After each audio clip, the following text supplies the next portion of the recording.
Hi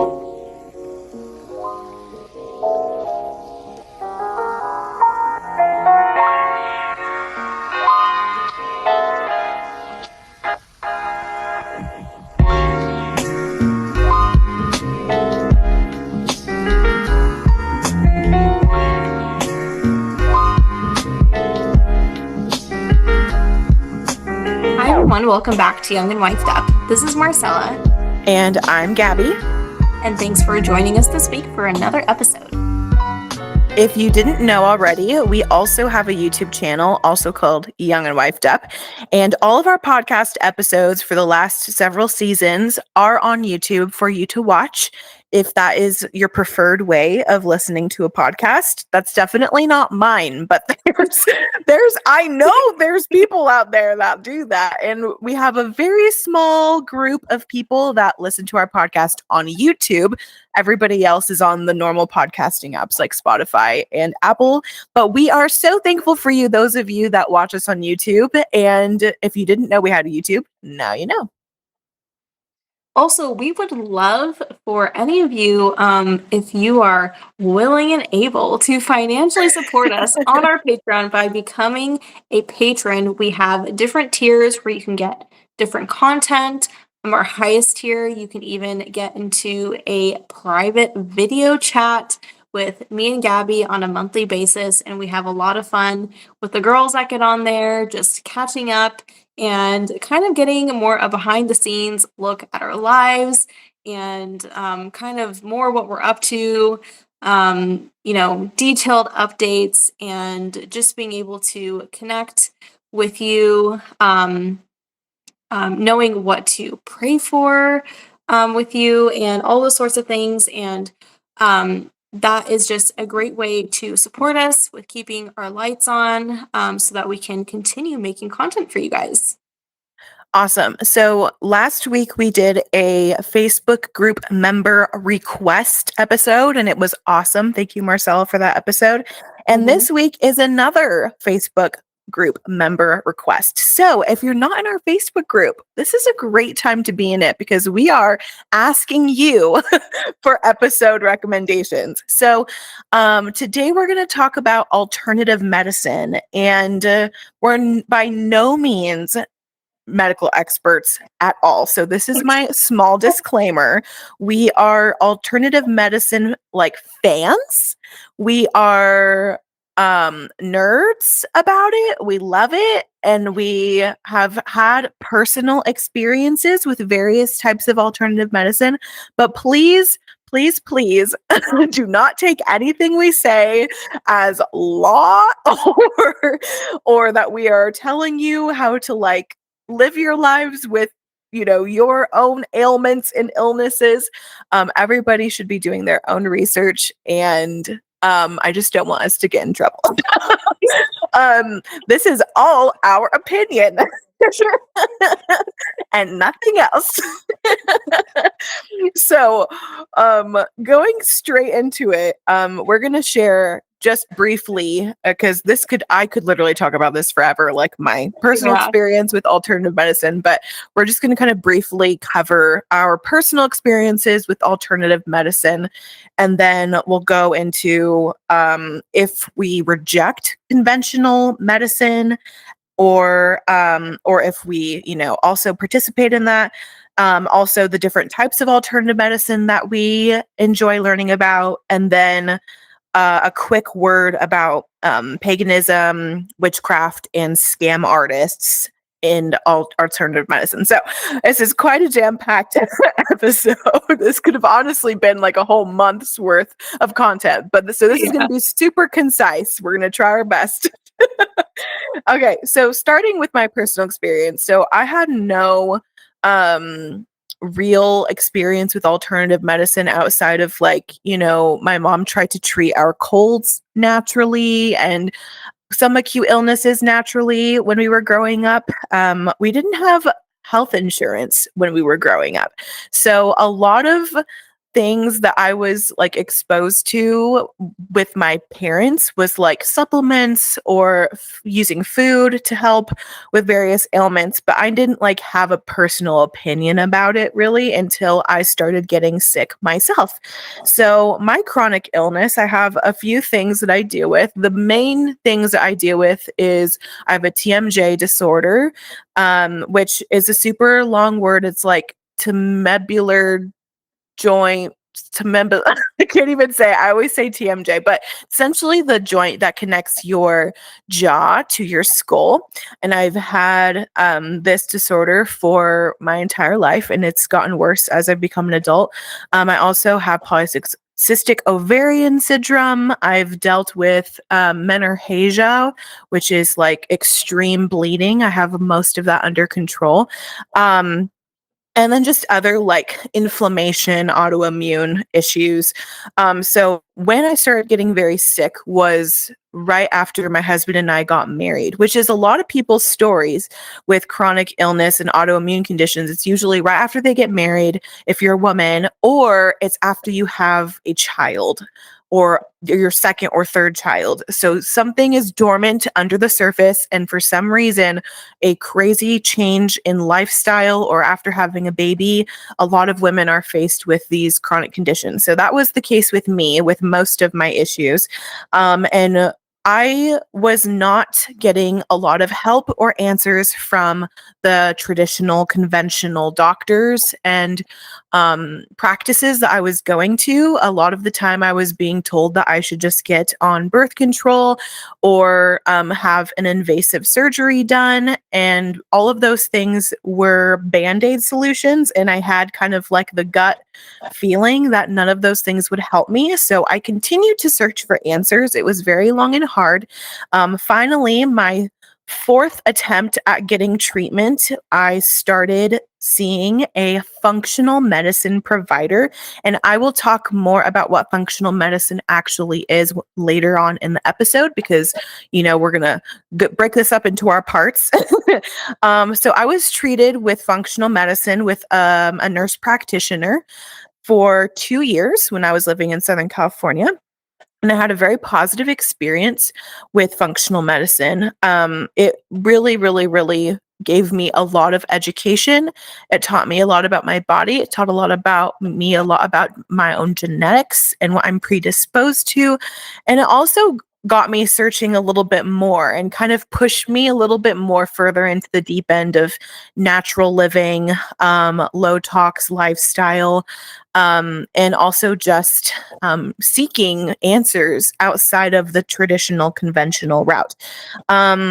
Recently, in the past few months, not even that long, homeopathy has been something I've added to my repertoire of alternative medicine. I treat that for a lot of my acute issues, including when I'm in a TMJ flare up. So, like right now, I'm actually in a TMJ flare up, and I was just telling Marcel that I'm out of my homeopathy, and I was really like upset about it. But homeopathy has really helped me when I've been in the middle of a TMJ flare. It also helped me after I got my tongue tie surgery, which I will talk about also. And then it also has radically helped me with reducing or even just straight up like stopping a fever in its tracks. So I've had very um crazy experiences with homeopathy that I can't explain, and I'm still don't know everything about homeopathy. We'll talk about it a little later too and explain what homeopathy is because I just thought for a really long time that it was just naturopath, stuff and it's all Mhm. kind of clumped together. But homeopathy is like a whole other type of medicine and a whole other type of treating illnesses.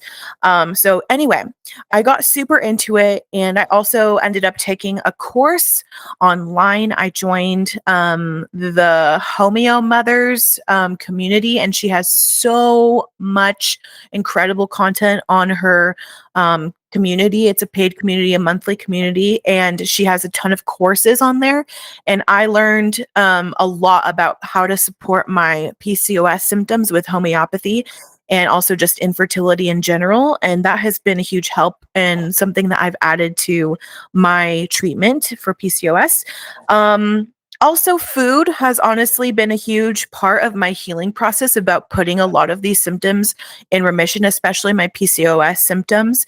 And vitamin supplementation has also been a huge help, which I know is a little bit, vitamin supplementation isn't necessarily frowned upon by conventional doctors, but the way that we were using it, especially with functional medicine, is a little bit different than what, taking a vitamin C for a cold and stuff like that. So, I've been on like extremely high doses of vitamin D when I was very deficient. And there's like different ways that you can treat iron deficiency and stuff like that, that a lot of doctors don't recommend themselves, or they're not as aware of that. And so that's also part of what I've been doing. I personally haven't dived that deep into herbalism or acupuncture. That's something I'm definitely interested in, both of those things. But the only thing that's really stopped me from seeking acupuncture um, therapy and stuff like that is that I am a little weary of Eastern religion, and I want to be careful of the practice that I go to. So I am currently kind of on the hunt for a a non-religious acupuncturist, and I know they are out there. But unfortunately, which we'll talk about at the end of the episode, a lot of religion and new age, there's like a lot of like overlap with that and alternative medicine. So I have not found somebody that I'm comfortable with going to get acupuncture yet, but I do practice acupressure. I have an acupressure mat. I've talked about it a lot on the podcast and also a lot on my Lowest Homemaker account on Instagram. And I absolutely love it. It has really helped me with my pain management. And then lastly, this is absolutely also considered an alternative thing that I have done. Recently, I had an elective tongue tie surgery. It was a tongue tie release. I had a severe tongue tie, and I still plan, I've been teasing it for literally months now, to do a video talking about my TMJ treatment and tongue tie surgeries. I've had two. My last one was a full revision, and I'm going to myofunctional therapy, which teaches you function and to teaches you how to move your tongue differently. We're trying to heal a lot of my chronic pain issues in my head and my tongue and stuff. And then I also go to bodywork sessions. Bodywork sounds very, very woo-woo, but all it really is it's a form of massage therapy. I get craniosacral therapy done. I get lymphatic drainage done, and I also get myofascial therapy done, which is really muscle targeted, and that's all a part of my bodywork sessions. I go to a woman in Vegas, and she's incredible, and I have had a super positive experience with bodywork, and that has been a huge part of my TMJ healing and my tongue tie issues. So those are absolutely still considered alternative, sadly. I don't think it should be. I think that adult TMJ and tongue tie treatment should be normalized and accepted.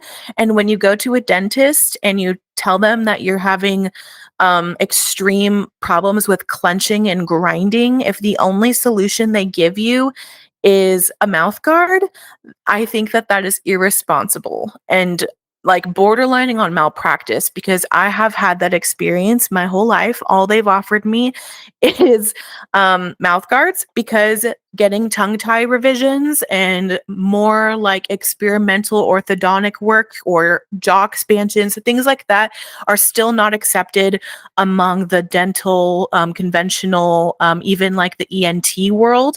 And I've gotten some shocking responses when I tell doctors that I've gotten a tongue tie surgery done. But honestly, it has changed my life. It really has changed my life. And I believe that it's something that people should consider, and that they should see professional myofunctional therapists for to get treated and diagnosed. And yeah, I could talk about that for hours, but that's basically, in a nutshell, my experience with alternative medicine. Clearly, I'm very passionate about it because, I mean, it has been such a big part of my daily function and my daily life that I've dealt with chronic pain. And, but also outside of that, just getting like a common cold or dealing with random things like a sprain or things like that that happen to almost anybody. um, Learning to deal with those things at home and educating myself at home with those things has really helped us save money and also helped me from getting sicker. So, Marcella, what about you? What about your personal experience with alternative medicine? Yeah, mine is not nearly as extensive as yours is.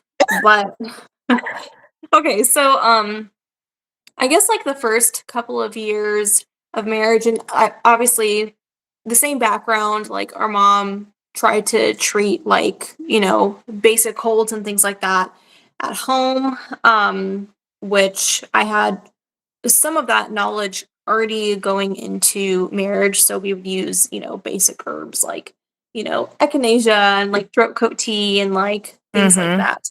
Um, After I got pregnant with Seth, it pushed me further into alternative medicine when I realized I wasn't just responsible for my own medical decisions, but I would be for my son too. And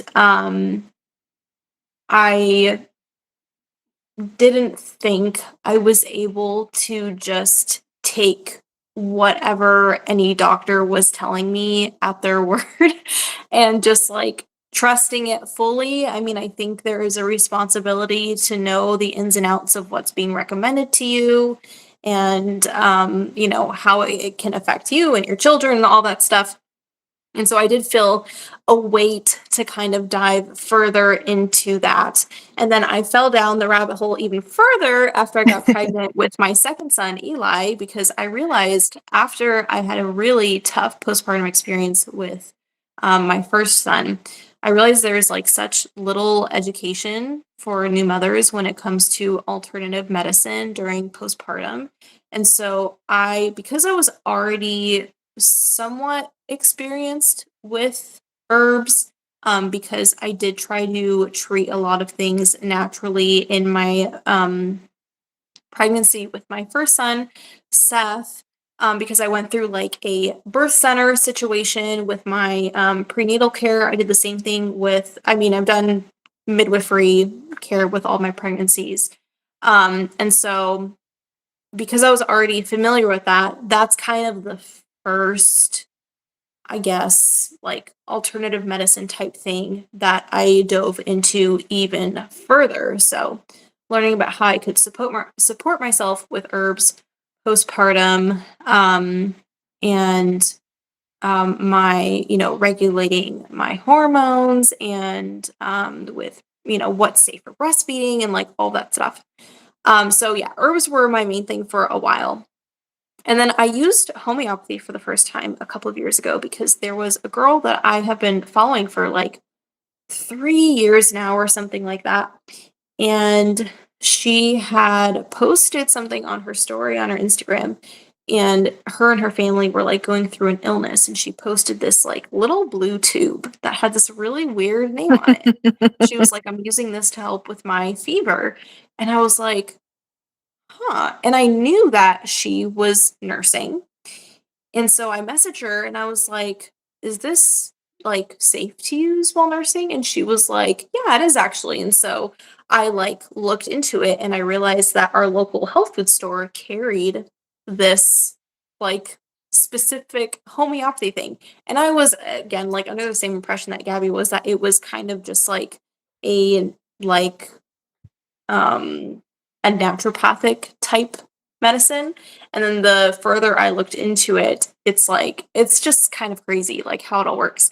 Anyway, that was like my first introduction to homeopathy was this one remedy, and it was ferrum phosphoricum, and I will never forget. That was the first one that I ever bought and like had in like my arsenal of like supplements and things, and it I didn't even buy it because we were sick. I was just like, well, just in case I get a fever, like Yeah. there aren't like a lot of things that you can use when you're breastfeeding. Um, and so I was like, okay, cool. So this is safe for nursing. And now I like have this as like a backup in case I need it. And then I got even more into homeopathy just way more heavily, like in the past year after seeing my own results, how it's helped my children with their various Mm, ailments as well. And then even now learning the past few months about things like gemotherapy. I haven't used any gemotherapy, but I have also heard people have had pretty good success with that. It's kind of like a form of homeopathy. And I'm not going to try to explain. Like I understand how it works, but I don't remember the exact terminology. So I'm just not even gonna try to explain yeah. what gemotherapy is. You can obviously look it up. It's gemo with a G. Um, anyway, so currently, like how we're utilizing alternative medicine, we pretty much use some kind of herb on a daily basis, whether that be with tincture or if I'm making teas. Like, I feel like it is such an easily accessible way to start sprinkling in alternative medicine Yeah. into your daily life. And it's not even necessarily for when you are sick. Like, sometimes it really is just good for like upping your minerals or your vitamin C and like things like that. And different herbs are higher in different things. And so figuring out what is helpful for you and what you struggle with on a daily basis. And then homeopathy we kind of use for case by case. So Hmm. I you can almost use it for anything. Like you can use it if you are dealing with specific illnesses. I use it. I have been getting migraines a lot recently for some reason. I think because it's like getting hotter and I just get heat migraines pretty often during the summer. And so I've been using it for that. Even things like for your menstrual cycle and like using it for just like so many things that I've seen have helped so much and have truly been like a lifesaver in a lot of cases. I don't supplement a whole lot with like actual supplements, except for magnesium. I try to take on a somewhat regular basis, and I do feel like a lot of the things I take in pill form are either some kind of whole food type supplement thing or they're like an herb. So I don't like take iron, I don't take vitamin D. I do try to get as much of that stuff through whole foods as I can. I know it's pretty hard getting magnesium from your foods, so I usually supplement that on a fairly regular basis. Um, and then I guess like outside of that, we do body work as well. So we do get chiropractic care on a very regular basis. And we didn't really just start doing this until last year while I was pregnant and dealing with a lot of like lockups in my lower back. Like I would bend down and I would not be able to get myself back up. Like it literally felt my lower back would lock into place and I would be stuck like that. Anyway, obviously there was like things going on with my pelvis, growing baby and your body and like everything's expanding. And so, man, I wish I had started chiropractic work with my first pregnancy because I think it would have helped me so much. And I feel like after I started getting chiropractic care done with my last pregnancy, I was functioning better with a third pregnancy than I was with my first with no chiropractic care. And then we ended up getting the whole family in with chiropractic care.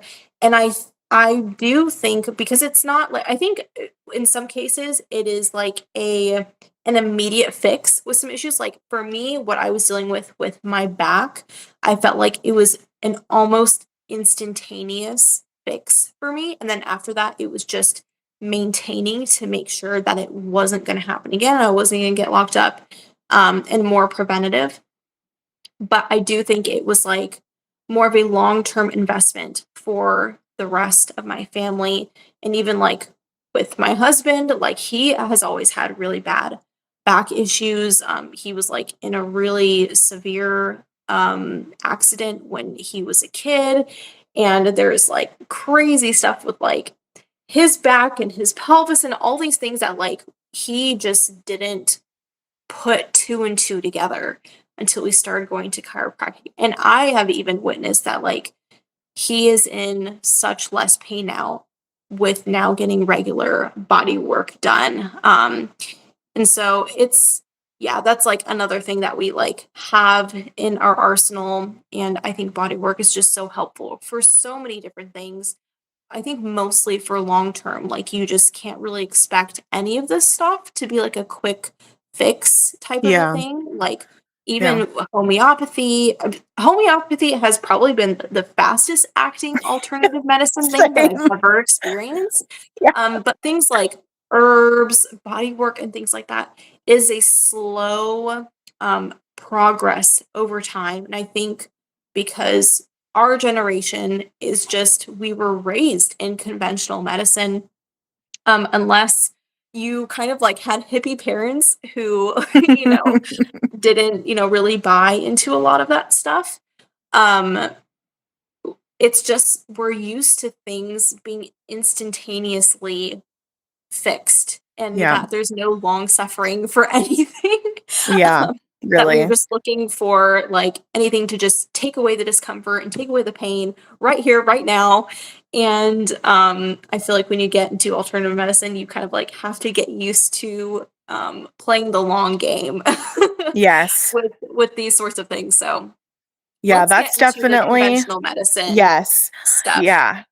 That's definitely like something that I always tell people if like, you know, I chose the long way with a lot of this Right. stuff.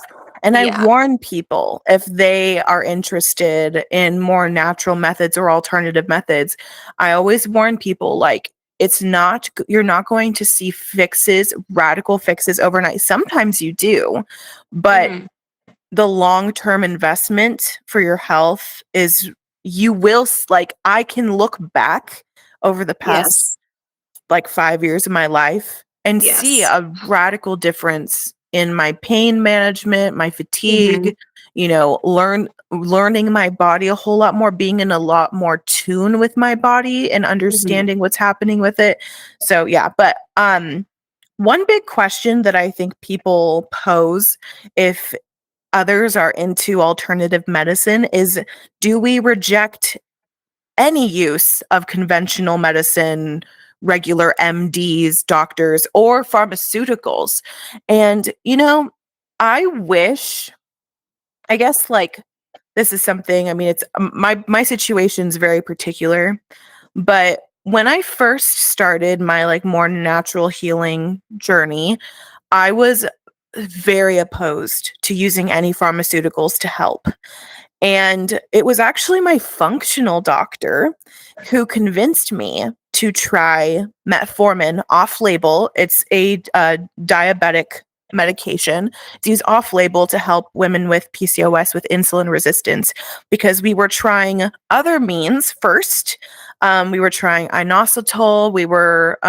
My diet had been very clean for a while and just nothing was giving. And so I put down my pride and started metformin. We started like upping my dose gradually over a few months and it made such a significant change in my body, my insulin resistance and everything that I was almost like ashamed of how prideful I had been to not try it when she first offered it to me. And, I think there was part of it, like I was kind of hesitant because I'd heard like horror stories of people on certain medications with my condition. But everybody's body is different. And if you're under the care of a doctor that really does care about you, and she did, like I trusted her. I still trust her. I wish she was my doctor still, but she can't serve me anymore because I live in another state. But I I did trust her so much and she did have my best interest and I was still like like not willing to get on a Mhm. pharmaceutical. So my view has changed. I'm still on metformin. I have now been able to wean myself down to the lowest dose, and I still take it every single day. And it is something that I may have to be on for the rest of my life. I pray that that's not the case.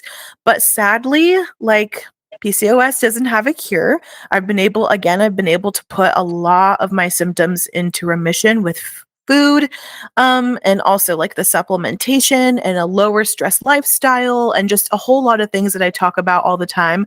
But metformin is something that really did radically change my PCOS. And so I do take a pharmaceutical. So I would be a total hypocrite if I said I was completely against medications, because metformin is a huge part of my life. And I'm so thankful to the Lord that I have that accessible to me.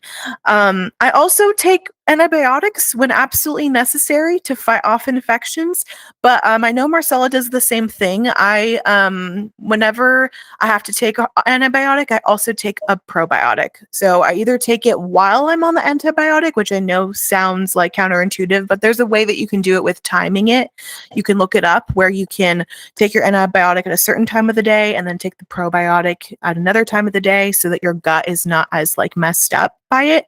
And then after I'm finished with antibiotics, I also continue my probiotic and maybe even up it more with like certain things with food like Greek yogurts or kombucha, stuff like that, or sauerkraut, things that have natural probiotics in it.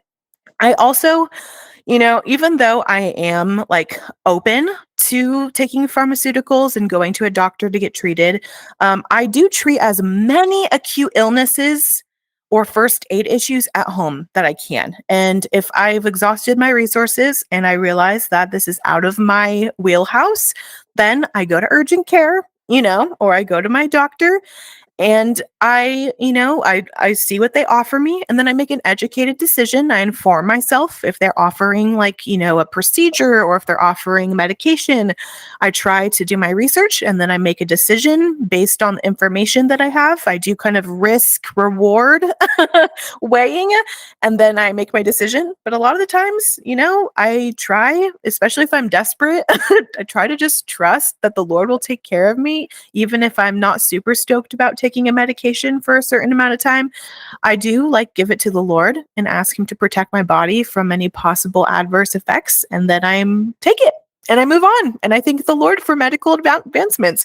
I also seek the help of specialists for any severe injuries, like, I get x-rays if I have to, if I have what I think maybe a break or a fracture, but I still try. If it's like a mild sprain, I've sprained my ankles and my feet more a million times. It's like an ongoing joke. Like I literally have a cane because of how often I do this. But I like have learned how to wrap my own feet and my own ankle. I've learned, the ice heat method. I've learned, if I have a cane, it can help me so that I don't need crutches. There's a lot of things that I do before I go to a doctor in that case, because it's just an ongoing injury with me. It's literally like this huge joke in all of our friend groups and family. It's just like, oh, she just broke her foot again, or she sprained her ankle again. It's just a constant thing in my life. I don't know why.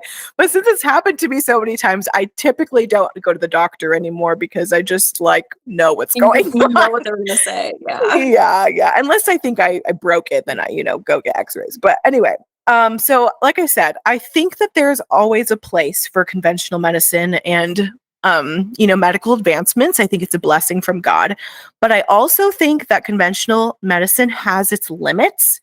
And I think we often forget that any of these things, a lot of the time, is a business model first and foremost. So I always have that in the back of my mind when I'm making decisions of like, there are people that, because these things take money, there are people that, count on us getting sick, getting hurt to pay their bills and Mhm. to pay for their lifestyles.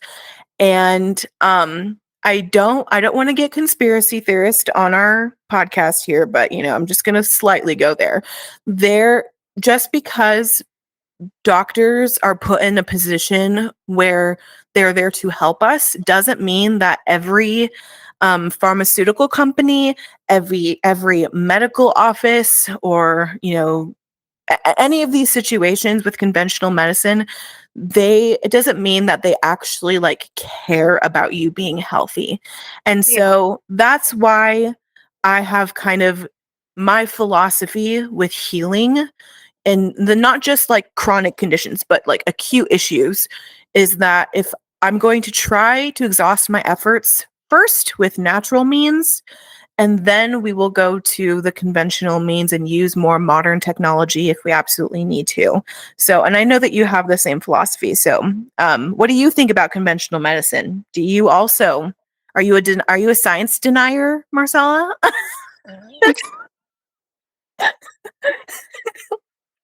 Um, no is the question.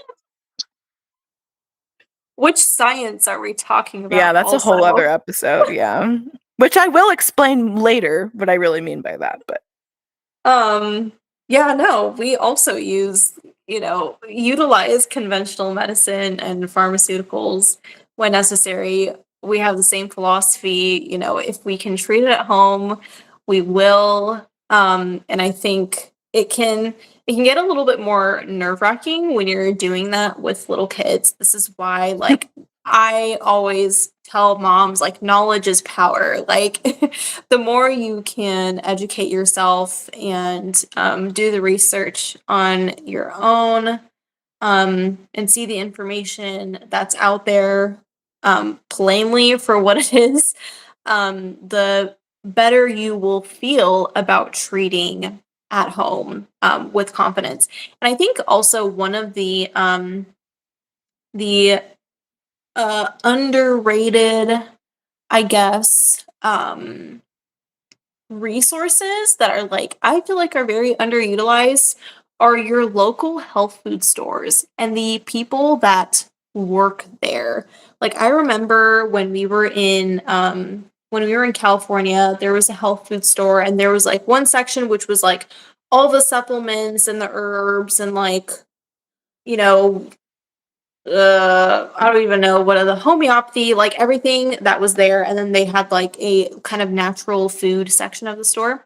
And there were people in the like medicinal section of the store that were a wealth of knowledge. And it's like if you have no idea where to start with this, you might want to see if there is a local health food store um nearby, or like a natural health food store, something like that, where they have those sorts of things, and see if there's somebody there who is knowledgeable, who can help you, and just tell them like, look, I don't know anything about this. Like, what are a few very basic things that I can have stocked in my pantry? Um, and it can be herbs or homeopathy or whatever, you know, suits your interests, that sort of a thing. But yeah, yeah, we are not like against pharmaceuticals. I had 2 out of my 3 um pregnancies or births, I guess, were medicated. word. So, and it's really funny because, like, yeah, people will kind of assume, because I do mostly try to use alternative medicine, natural resources and that sort of thing to treat acute things at home, and even my pregnancies, like trying Hmm. to treat acute things during my pregnancies naturally, without jumping to pharmaceuticals. And they all just kind of assume like, oh, so you just like home birthed all of your babies, right? And it's like you are completely against like medicated births or whatever. It's like, no. Like you can have both. Like you Yes. can have appreciation and like utilize them for specific circumstances, and they are both there for specific things. I think it's just there has been so much overuse of the pharmaceuticals Mhm. and conventional medicine that we've forgotten, like, how regular people lived for so long without the pharmaceuticals, and that there is really generations of knowledge before us Mhm. of treating especially acute common ailments and illnesses without having to run to the doctor every single time Yeah. you have a sniffle. So Word. anyway, Agreed. So yeah, let's get into like us like, you know, people that maybe have no idea what we're talking about when we say yeah. homeopathy, when we say functional medicine, when we say herbalism. A lot of these things end up getting grouped together under like naturopath or, that sort of thing. Um Let's just give some definitions so that if anybody's interested in any of these things, they can also start doing some research. And I will try to put together for our Patreon page, just a little resource page with some of our favorite, resources online, where you can learn more about this stuff if you're interested. The first thing is homeopathy, which again, both of us are more newer to. Marcel's been using it longer than me, but I remember when you said you remember the first time you took homeopathy. I also remember the first time I took homeopathy. I had a fever, like it was relentless. It was the worst fever I've had in a long time, and I don't think I've had one worse than that since then. And it was more than a year ago. It was when we were still living in Southern California, and one of our girlfriends, Carly, she has been into homeopathy for a very long time, and she's been trying to like push me over the edge for a while. So she's so thankful that I'm now engulfed A in this. believer. Um, but I asked her, like, I'm dying to do anything about this fever. Like, I was resorting to Tylenol, nothing was working. I was in bed. I was trying to do the sweat it out method. I was trying to like get through it, as much as I could, because I don't think we always need to treat a fever, which may be another conversation. But in my case, it was getting kind of dangerous. And I was also just like absolutely miserable. I had been all day long and I didn't have a break. And so I sent my husband to Sprouts to get Aconitum nobilis 30C, Mm. and he brought it to me, and I'm pretty sure Carly's the one that told me which one to get. And I took it, and I'm telling you guys, as I put the sugar pellets. It was in a blue tube, like Marcella said the first time she ever saw the blue tube. It was in a tiny blue tube with a bunch of little sugar pellets in it. And I was like, I don't care if this is literal crazy nonsense. I'm so desperate to try anything. And I put the 5 little pellets under my tongue. And as they were dissolving, I'm not kidding, my fever stopped in its tracks, like fully stopped. And guys, I was literally flabbergasted because I didn't believe in homeopathy. I thought it was crazy. I was very skeptical about it. But it worked. And I didn't, and people may say it was placebo. I didn't believe in it. I didn't even believe, I had zero faith that this would work. Because usually for placebo to work, you need to have some sort of implicit faith in the thing working. I literally was like, this isn't going to work. I'm just going to have to take more Tylenol, and just maybe we may need to go to the hospital because it was so bad. But it worked immediately. And I was like, this is crazy. But after that experience, I didn't consider using it for other things until maybe about 6 months ago, when I was like preparing for my TMJ surgery and everything, and I was trying to figure out pain management. And now I have like 20 little blue Yeah. tubes. So now I use homeopathy a lot. So Marcella, do you want to give us a small definition of homeopathy? Because I know it's so vast, but let's It is. the main concepts of homeopathy. Yeah. Okay, so the main premise of homeopathy is that like cures like. So what homeopathy is, it's a dilution of elements to create medicine. And this could be elements. What I mean by elements, it like plants are used very fairly wow, I'm, like, mixing up my words. It's 10 o'clock at night over here, and I think I am seeing double right now. Anyway, um, need to find a homeopathy to, like, wake me up or You need the something. coffee, what's it called? No, that will put you to That's the sleep. opposite yeah, that's the opposite effect. Um, so different elements, they dilute these things to I don't even know what the degree is, that they dilute it to. It There's depends, different yeah, it depends on the there's potency you different there buy. yeah, there's Yeah. different dilutions that you can get, and honestly, if you just, like, look up an article on how this all works, it will be a much better explanation than what we can offer you right now because 'cause we're just, um, your We're just girls, we're okay? just your common laymen who don't know all of the terminology and everything. I am not a homeopathic practitioner. But there are a few different types of homeopathy. So homeopathy is kind of an umbrella term for different things. So the kind of homeopathy we use the most are remedies. And these are, again, the diluted elements for very, very specific acute things.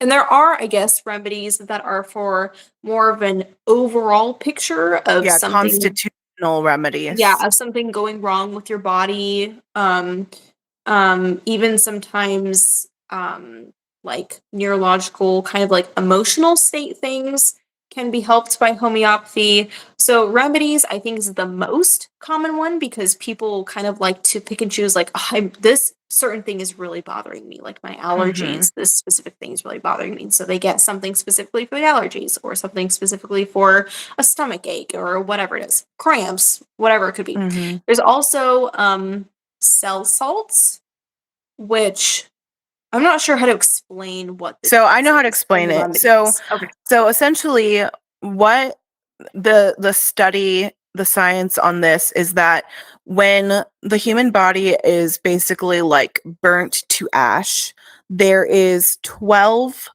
maybe I think there's more than 12, but there's 12 main elements that are left.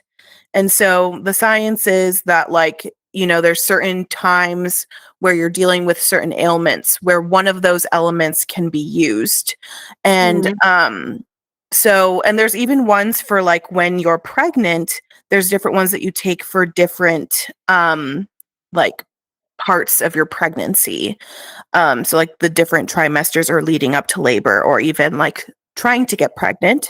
The main one that I've used is called, oh man, what's it called? It's the one that has all 12 of them. I can't remember what it's called right now. But it has, It's like it's just a 12 in 1. yeah, 12 in one, but no, it's called something and now it's slipping my mind. But it's like it's again a little dissolvable pellet that you put under your tongue, and it's supposed to basically like help you with a lot of different things. But again, you can look all this stuff up, and I'll put an article about cell salts on the Patreon as well. But Uh, is it the bioplasma? Bioplasma, yeah, Bioplasma 12 in 1 is Okay. what I typically take, because sometimes I just need like extra help with my autoimmune situation. And so if Mhm. I know that my immune system is really struggling and I keep getting sick, or there's certain things like that where I'm having more inflammation in my body, I will take that typically on top of, other remedies. And then there's also flower essences, which are Mhm. a lot of the times tinctures. And that again like all of this is like cures like. And that is more for emotional regulation Yeah, issues. I stress, I haven't taken anxiety. any flower essences. I know you have before. Yes. Yeah. And there's so much more to homeopathy. Like you mentioned gemotherapy, Yeah. and I haven't even scratched the surface of even what that is. Yeah. I guess it is closest to a remedy, I guess. Yeah, yeah, yeah. Um, but yeah, But it's even with the remedies, okay, so like the interesting thing about homeopathy is there's not just an allergy medicine. You yes, have yeah. to pare down when you're researching what kind of allergic reaction are you having and what is it to, and then that will actually determine the kind of remedy that you have. So Mhm. when I'm having a TMJ flare up, for example, there are 3 different remedies that I use. The most common one that I use is called Rust Tox, and it's actually derived and diluted from a poison ivy plant. So poison ivy in its natural source, from the plant, it can actually, one of like the poisonous effects is joint pain, which is very interesting. But since I take it in homeopathy version, super diluted, it actually helps me with my joint pain. But then there's another time where my joint pain is in my TMJ is exasperated by movement, like with clenching and grinding, and not just like my general inflammation. And then I take bryonia for that. So it's interesting, like the Mhm. different types of issues that you have, there's multiple remedies that could Yes. possibly fit. Yeah, like sometimes it could be like, oh, um, like a migraine, for instance. Like Yeah. there are so many remedies for different types of migraines. Like, is it made worse by heat or by Mm-hmm. cold? Mm-hmm. Is the person wanting to be in a dark room under the covers? Like, is it more left-sided? Is it more right-sided? Is it more in the back of the head or in the front? It's just like there's so many different variations of like kind of a single ailment that Yeah. it almost feels like one remedy can do Mm-hmm. like 10 different Yeah. things. Yeah. It's amazing. Yeah. Yeah, this is like something I think everybody should really deep dive on because it is a very one of the if you're like weary about the science behind it, there's a really cool documentary called Magic Pills, and it is a documentary all about homeopathy. And the documentary people, they go to different parts of the world and show how they're using homeopathy to aid in treating AIDS in Africa and also treating cancer in India. And it's so fascinating.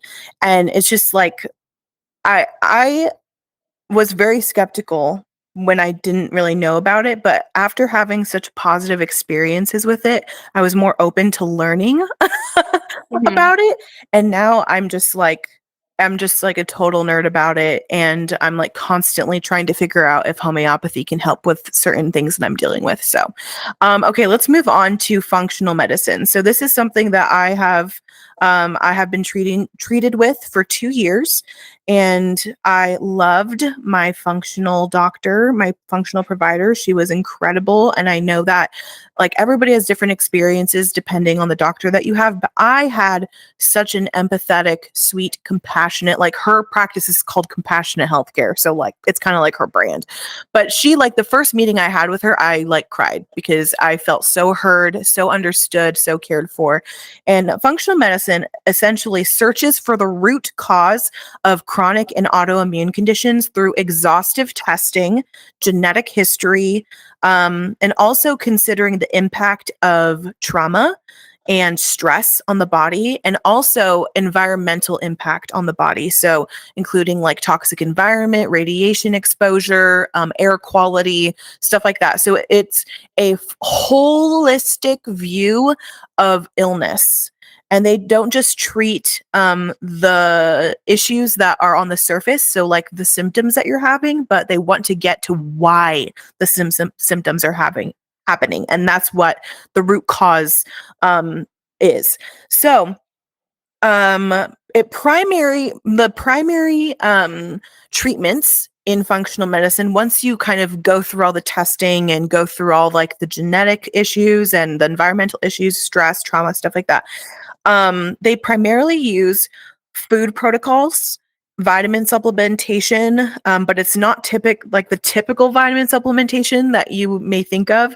And then also they do use pharmaceuticals as a tool instead of a first response. So sometimes, like in my in my situation, a medication that may be commonly used for one thing, like metformin is commonly used for diabetes. Functional providers will use those medications off label, which means not for its original intended use, to help treat the autoimmune or chronic conditions. So that's why I use metformin off label to treat my PCOS. But those are the big things. And then they also really focus on your environment and your exposure to toxins. Mold, they treat a lot of mold conditions and mold toxicity. And they really help you get to not just why this is happening, but also how we can treat it. I do think functional medicine has its limits. And that's why I also pull from homeopathy and other things like, I eat an ancestral diet primarily. So a lot of those things I think are complementary. And so one thing that I disagree with functional medicine, at least with my experience, is she wanted me to have, which I talked about this a lot when we talked about ancestral diets in that podcast last month. My doctor wanted me to eat a primarily paleo plant-based diet.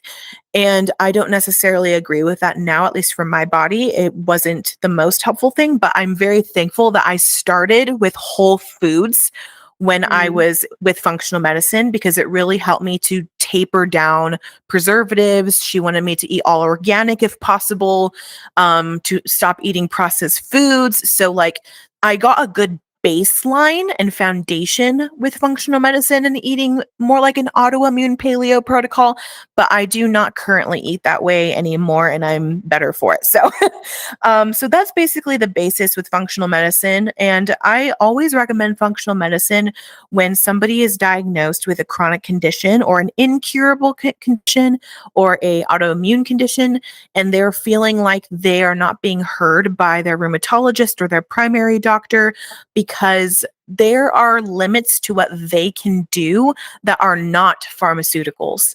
And so if you are interested and you have any of those conditions, I will put the website to the functional medicine database into the Patreon. But it's an easy Google search, looking up functional medicine, you'll find the website, you see providers, and it's absolutely worth it to seek it out. As far as with the doctors and paying them goes, a lot of doctors do take insurance, but they're considered out of network. So a little bit of out of pocket happens. But in my opinion, especially if you even just commit to a year or 2 years of treatment, which is what we did, we committed to 2 years of treatment when we were doing it. And I just paid her when I went into my visits and stuff. It's absolutely worth it if it absolutely helps you. And so it is, again, the long game. It is the longer way. It is a harder way a lot of the time.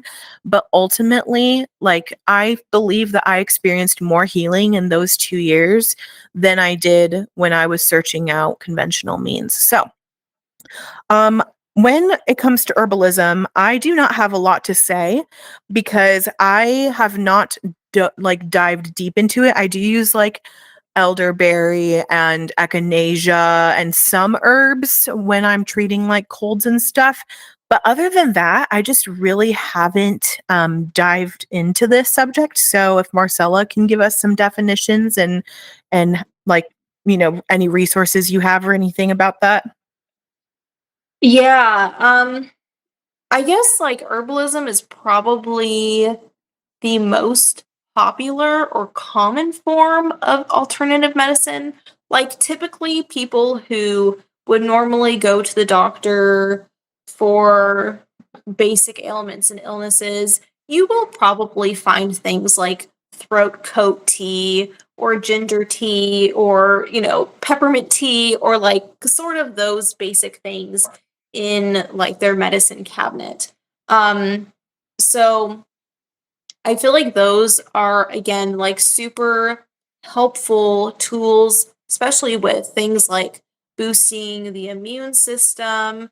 I've used, and people will have more experiences with different types of medicine, different herbs, especially based off of what your family members deal with the most. So, last year, one of our sons was dealing with a lot of croup and like respiratory, like lung stuff. And so I was like finding a lot of things with herbs to help with things like respiratory health, and also with hormonal regulation. There's a lot of like things with herbalism that can help with PMS symptoms, and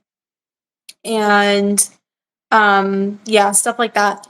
So I think that's like, I feel like herbalism is like most people's gateway Mm. into alternative medicine. Um, so, and this can be in the form of like a loose tea situation. You can make your own herbal blends, which I really like to do. And kind of like what I was explaining earlier before is that you don't even have to just use herbs for something specific that you're dealing with. Like, even for things like if you are wanting a more whole food vitamin C, you would use like rose hips in a tea instead of taking a vitamin C supplement. Or things like if you are low on iron or low on minerals, like nettle is really good for that too, and taking that in a tea. And sometimes people, if they don't really like tea, sometimes doing a shot with like tinctures instead, which is a stronger version of the herb. So they put the herbs in a jar, bottle, whatever, and they use, typically you'll have an alcohol based or a glycerin based. Usually with the herbal tinctures that they market to children will be a glycerin base. Or if you're just sensitive to the alcoholic ones, or to what's the term that I'm, yeah, I can't remember. But yeah, they have those two different types of bases, and they cover the herbs with the alcohol or with the glycerin, and they let it sit, and it pulls all of the nutrients out of the plants. And this could be um, part of a plant. It can be like the leaves that you use for something specific. It can be the root of the plant that you use for something else. It can be the flower of the plant that you use as well.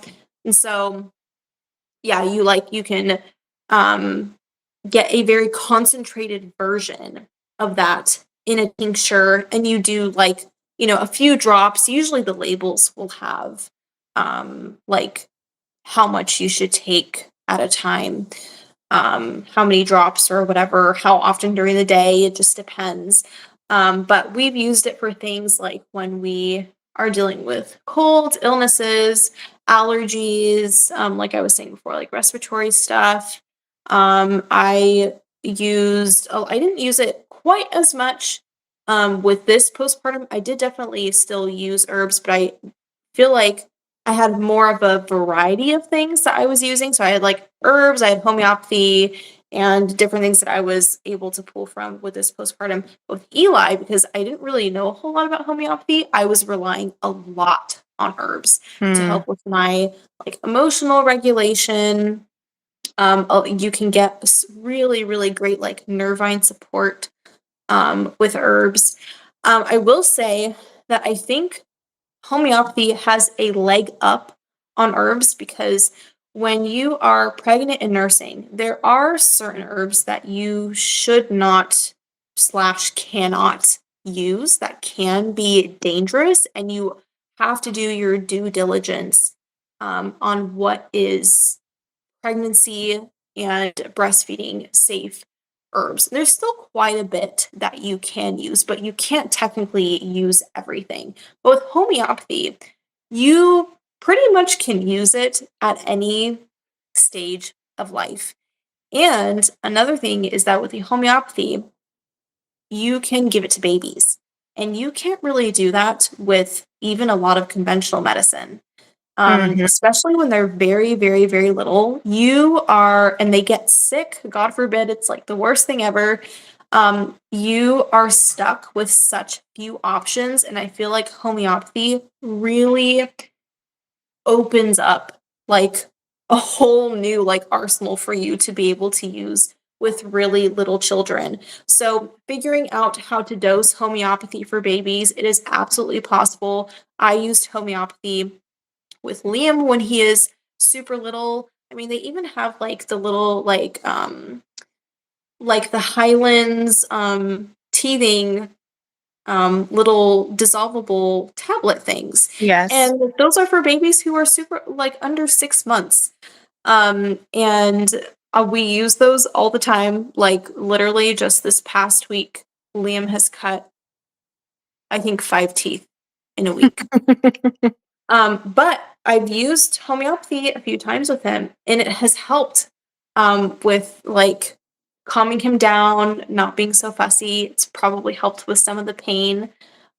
So that is one thing about the herbs is that there are times where you can't use certain herbs because it's not safe, Yeah. and like you have to be really, really careful with dilutions when it comes to having kids, especially Yes. really little kids and infants taking herbs. But homeopathy, I feel like you can be a little bit more free with Mhm. it. And obviously, you do your own research, look into dilutions, how you can dose things like tinctures, herbs, homeopathic remedies, and all that. But Yeah. yeah, we still utilize herbs a lot, and I feel like I use herbs more so now, as part of my daily routine. Like I said, for like getting more vitamin C, for getting more minerals in during my day.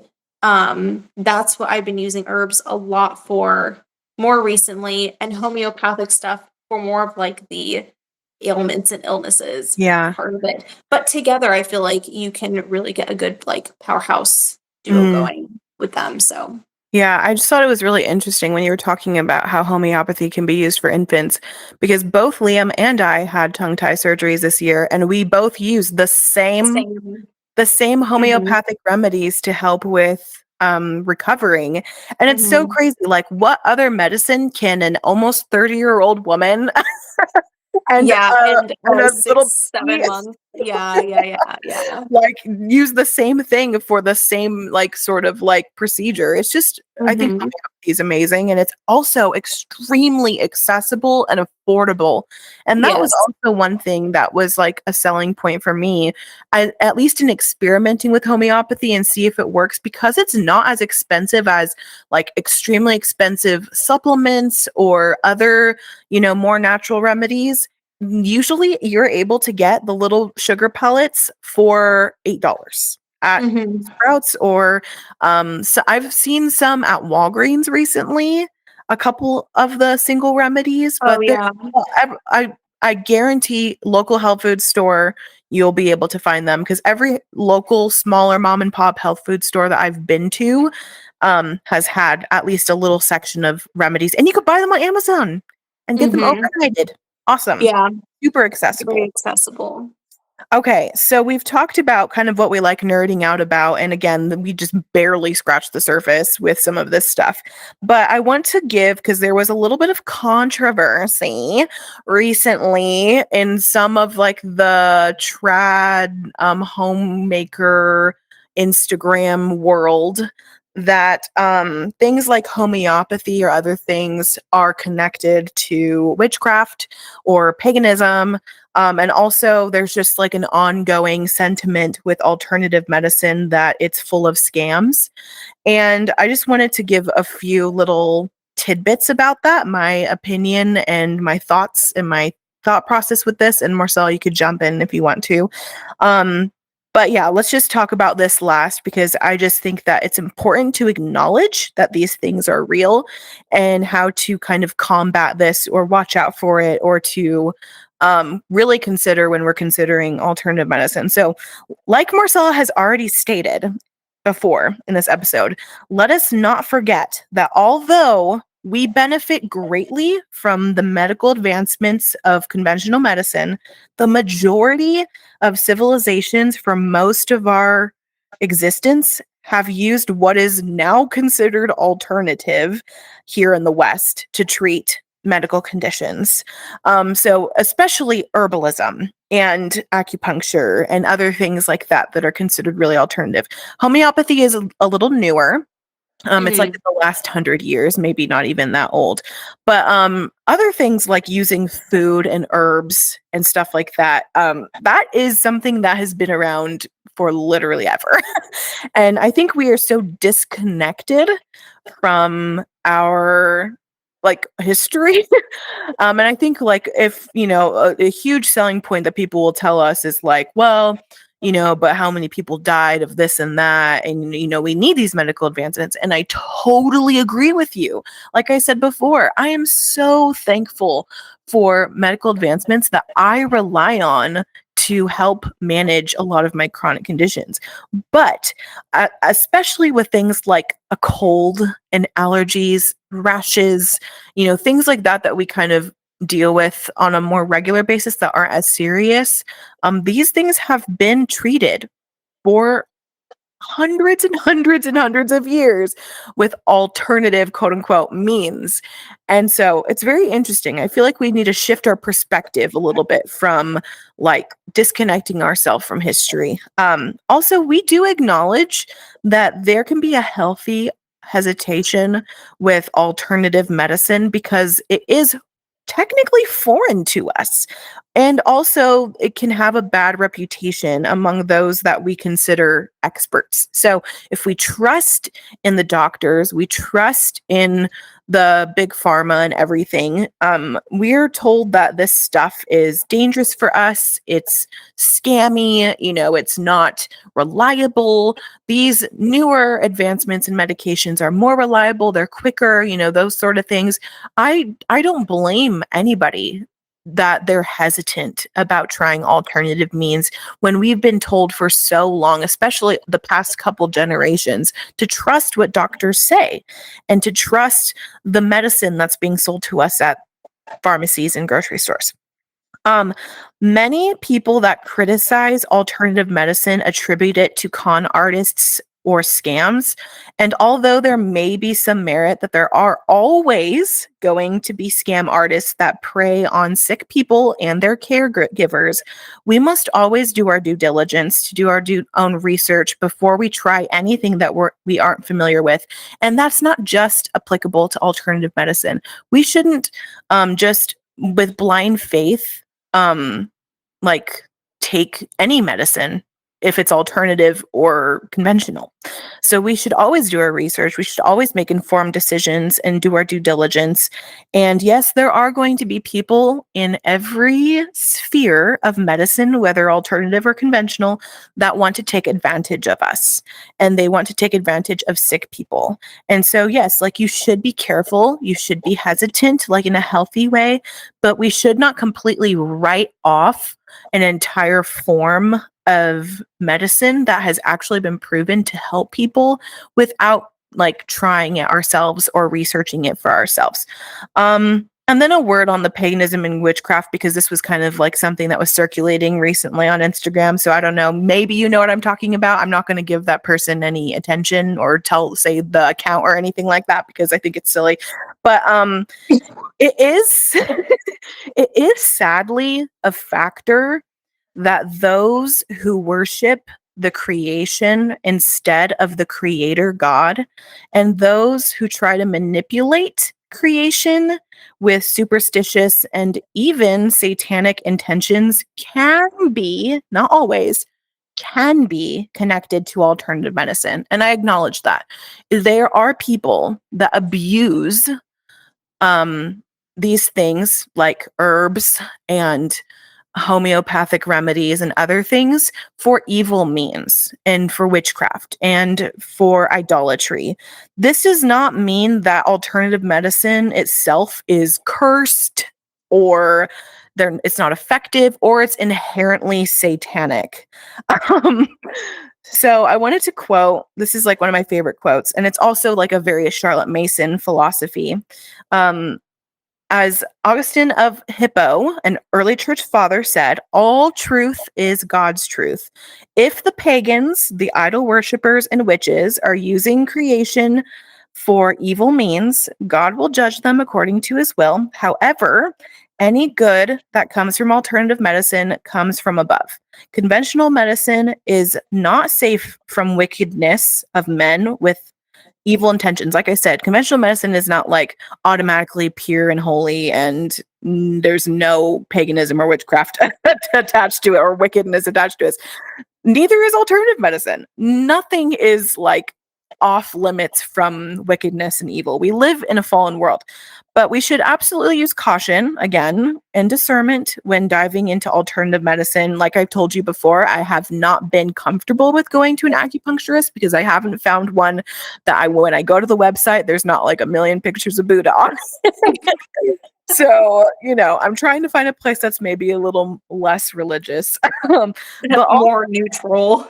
yeah, but also consider the same when agreeing to widely accepted conventional practices as well. So I think that we should do our due diligence, use discernment with any of these things. Do you have any thoughts with the paganism witchcraft claims?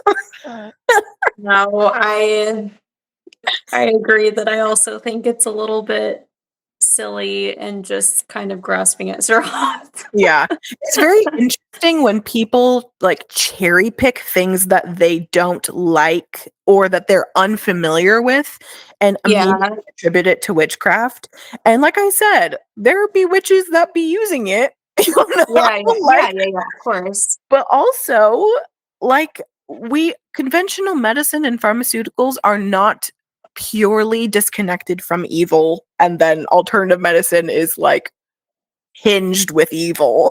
Right, yeah, yeah, So, yeah, it is just something I wanted to address because this was kind of like a bigger controversial thing on the internet that recently happened. And, part of me wanted to like, get my keyboard fingers out and respond, but I thought that it would be better to just tag it to the end of this yeah, episode. yeah. It's like I just feel like sometimes if you come across things like that on social media, it is just better to just scroll because you really don't know. Like maybe they're just like posting for like shock factor, you Yeah, know? it was very, I mean, it worked. I was shocked. I was like, wow. I was like, okay, like, the witches are really getting all the credit here, for Yeah. God's creation. Huh? Yeah, okay. Just anyway, I just think like there's always going to be people that abuse what is good Yeah. for evil. And again, with discernment, with knowledge and information, but if something like if we find out something is inherently rooted in evil, are we going to completely like throw away all the benefits, good and like true, like God ordained healing in a lot of things just because somebody at one point used something for an evil purpose? So Yeah. Yeah. I think it's bad theology. And I think that Christians need to be better equipped to know how to answer that sort of claim. So I agree. that's all I got today, guys. Do you got anything else Um, there was something I was gonna say. Oh. about the scams, about the witches, about the trads on Instagram? Which we're going to talk about the trads on Instagram I next was week. gonna So, say, I feel like this is like pretty much connected to like, using caution or whatever. But I think maybe recently now you will find more believers who are like natural practitioners who are at mhm. least gaining more of like a social media presence, or maybe their work is being recognized a little bit more often. But there are unfortunately a lot of instances where you are going to, wow, excuse me, did you just hear me? I Like, didn't. wow, okay, bless. Swallowing a lot of air apparently. There are going to be times where you come across work content, whatever it may be, and you just have to take some of this stuff that they're saying and just throw it out the window because it is garbage. And it stinks because, like, it's like, man, I just wish you would, like, what you're saying is true, but I wish you would give glory and credit where it's due. Yeah. And then the emphasis becomes so much on that the glory is in us reaching this epitome of health. You know what I Mhm. mean? Instead Mhm. of like we don't exist on this earth to be perfectly healthy human Mm-mm. beings. Like, Mm-mm. yes, we should steward our bodies and we should steward our health and we are responsible for those things. But it is not the end all be all. And I feel like some of Mm. the creators, it is because they don't have hope in the Lord and that they don't have this um eternal hope in Christ that they have. It's like this is all they have to live for Yeah, is wellness. Yeah. is reaching this epitome of health. And so you kind of have to weed out some of the weird stuff Yeah. Yeah. I agree. quite often. And again, it stinks because you just like hope and pray that these people will find the Lord and that, in their pursuit of knowledge, that it wouldn't be in vain, that it would be to help others and to give glory to the Lord. And it's like you were saying, all truth is God's truth. And a lot of the time with I feel like more prominent like alternative medicine, um people, who are kind of in that sphere. They don't have the Lord, and it's very sad, and we should pray for them. And And there should be more Christians in these yes, fields. yes, yeah, giving credit where it is due, and pointing people to look. Yes, I can help you with your. It can be helped with your current thing because the Lord cares for our suffering and our misery and the things that we are dealing with currently now. But it is not like the end, you know. No. Yeah. Like it's not the main purpose of why we're on this earth because we Yes. have hope after this life. So Yes. Our bodies we will will be have new bodies. perfected and glorified. Yeah. I Yeah. cannot wait for that. Yeah.